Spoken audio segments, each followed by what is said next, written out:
Hello everyone, and welcome back to our backyard garden. So I'm coming back here to make another video for you guys, to update you guys what's going on. Last week I posted videos, I think it's about a week ago, on our, garden. And this week, things has drastically changed. Now that's probably the understatement. But anyway, let me tell you what's going on and what's the changes I'm talking about. So recall last week when I posted video, I said that the weather, that the temperature was kind of below average in terms of how cool the temperature is. I think it was around 65 to 70 degree, and that's pretty cool, in May. But fast forward just a few days, and we have a heat wave in Southern California. So we're going from 65 degrees to about 110 in some part. So yesterday when I went out to my car, the temperature inside my car, I guess inside, of course, inside the car is much hotter, right? It's about 110. And I want to tell you something very interesting. When I have a dash cam camera in my car, and when I start the car engine, the dash cam comes on. Then about maybe a few seconds, it turn off, and I couldn't figure out why. And then I switch it off and turn it back on again, and then turn off again. And I realized that because the temperature was so hot, and then, of course, the dash cam is right, right on the windshield in the front, so it got exposed to extreme, sunlight, and it's really hot. And this little dash cam is just maybe 3 inches and is in black, so it's really hot. So the dash cam keep turning off. So finally I realized that, and I turn on the AC, and I do everything I can to try and cool off the car.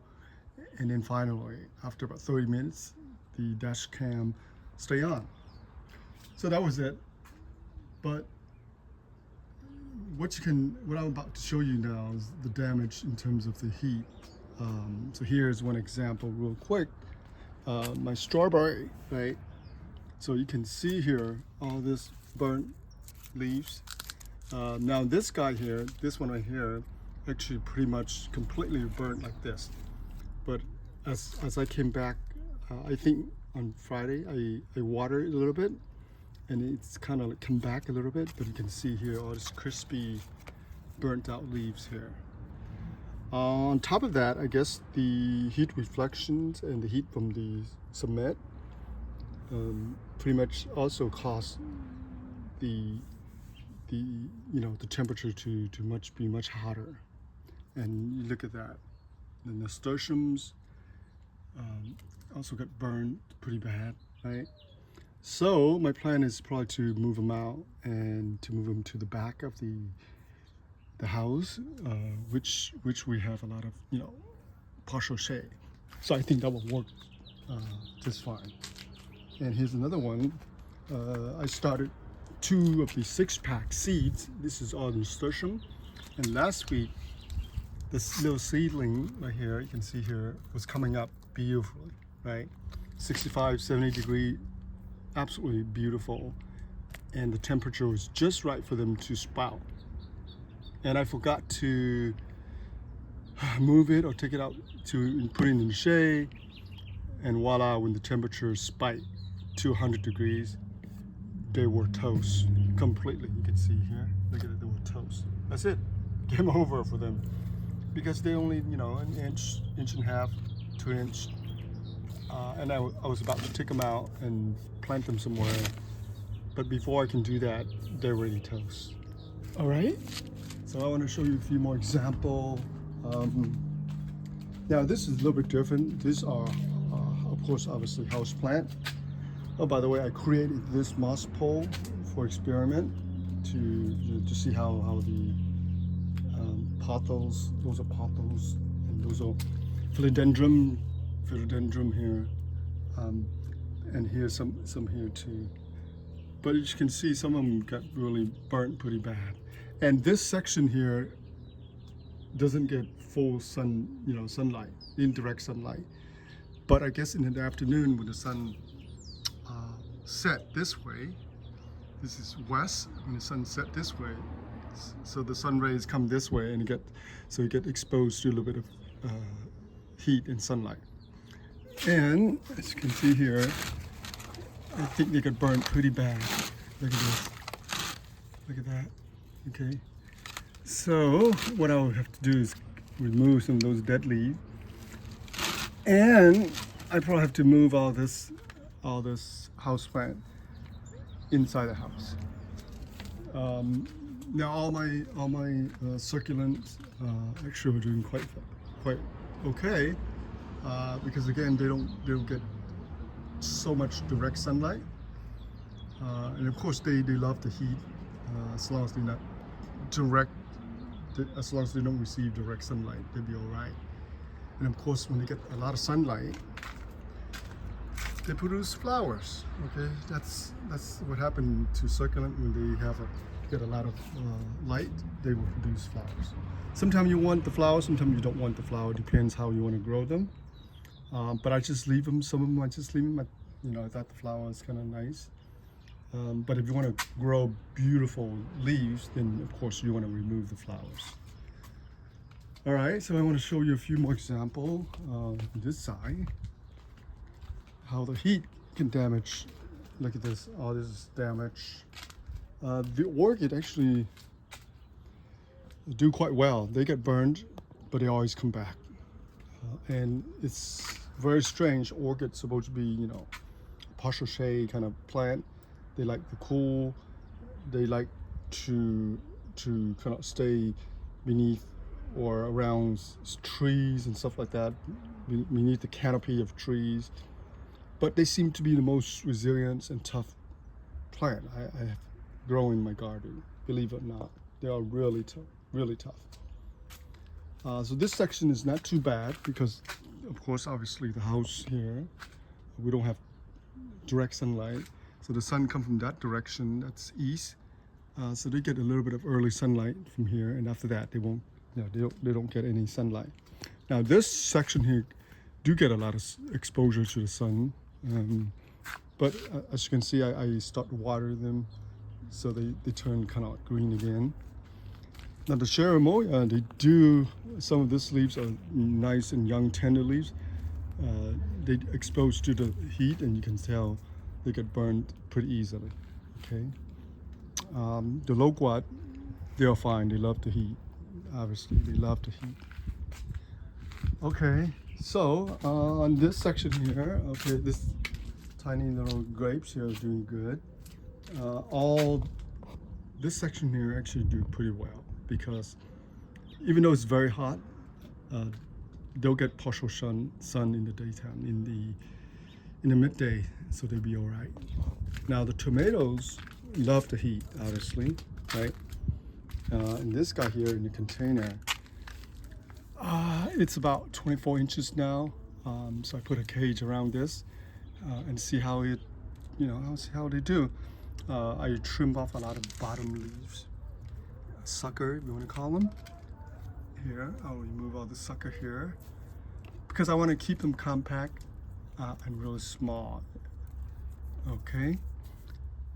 But the nasturtiums is really putting a show here. They are just growing everywhere, and eventually I might have to get rid of some of them. I have so many of them, but it's gorgeous, just beautiful. All right, now the cucumber loves the heat. Okay, loves the heat. As you can see here, I think I have about almost 8 to 9 plants in this huge container here, and they are thriving.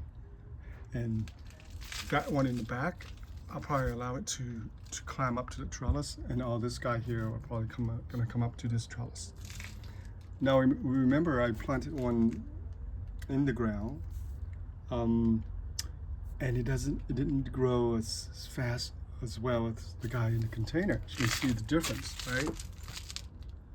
So the one in the container grow like 3 times faster, and for obvious reason, because the container contains a lot of organic materials, fertilizer and stuff like that from the kitchen scrap. And the one on the ground, the soil doesn't have as much nutrients. All right. Hopefully the container will, will able to sustain all these plants. I will continue to add more compost to this, and I think we're gonna be fine. I might have to thin them out and remove a few of them, but for now I think I'm gonna keep them like this. We'll see how this cucumber develop. All right, so here the herbs slowly to respond to the heat. The tomatoes love the heat. Obviously, they need good sunlight and heat in order for them to do well. Okay, so I start training the tomato up this trellis. You can see here, this one here grow the best. It's probably like almost 3 feet now. You can see here, start coming up, and I start training up this trellis here. So you can see here, already produced the first clump right there. All right, and again I remove a lot of side shoots, sucker from the bottom. Okay, so good. Again, I want to keep the tomato compact. I don't need so many branches. I don't need so many tomato. Right here I have almost 10 plants here. That's more than enough. Those 3 right there came a little bit later, so they didn't grow as fast as some of this guy. And this one here, it's almost 3 feet now. And this one, I'm going to train it up to this trellis. And as you can see here, it also produced already a clump on the bottom. So I'll remove all the sucker here for now, and I'll train this one up this pole. And those in the back will go up to this trellis here. Okay, look at this one already produced. So as soon as it gets really hot, the tomato will produce right away. So I'll remove all this here and give it a little more energy to climb up. Okay, so the tomatoes are doing quite well in this spot here. They get a lot of light, but they don't get extreme direct sunlight. And of course the houses here, so it has a lot of reflected light, which is nice, because in the summer it can get really hot. And if the plant here, if you go in California, if you get direct sunlight, they can get burned because this is so hot. The grape seems to do quite well. As you can see, I pruned so much already, and it continued to put out some more side shoots. So what I'll do is I'll continue to prune it back. The one that doesn't have any fruit on them, I'll probably prune them back and just leave the one with the flowers and the fruit. Okay, so this is nice, beautiful. This container I haven't decided to plant anything yet, but as you can see here, I spotted something here. That's mealbar spinach right there.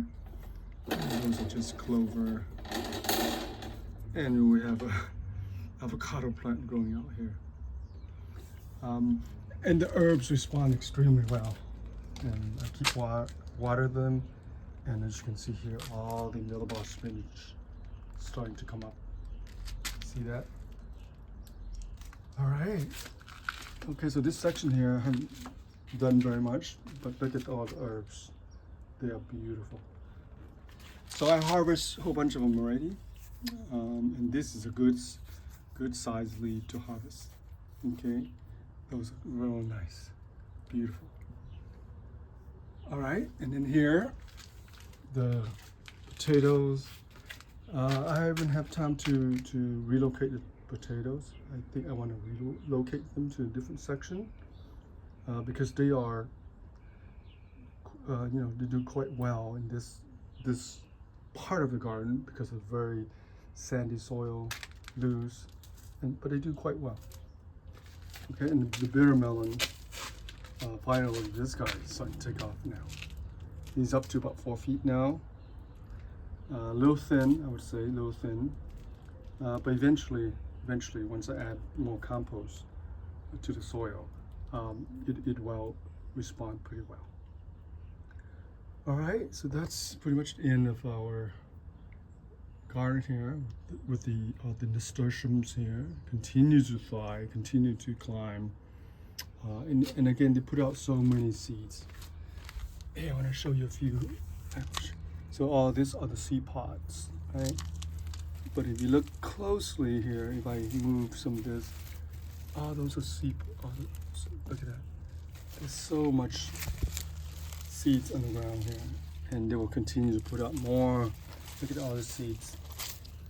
Hopefully my camera can capture that. I don't know if I can capture that. And I'll probably take some of the seeds and just let them out over there on that side, because we're not growing anything over there, and we have a nice, beautiful 15-foot section of the trellis, bare trellis right there. So eventually I'll grow the nasturtium there. Okay, and the nasturtiums, the flowers really attract a lot of good, insects like bees and other pollinators. So you want to plant flowers in your garden just for that reason alone. All right, so that's it for our video for today. Let me go back and do some of the cleanup here. All right, well, thank you for tuning in. Thank you for spending some time with me. Appreciate you guys for watching. Have a wonderful day.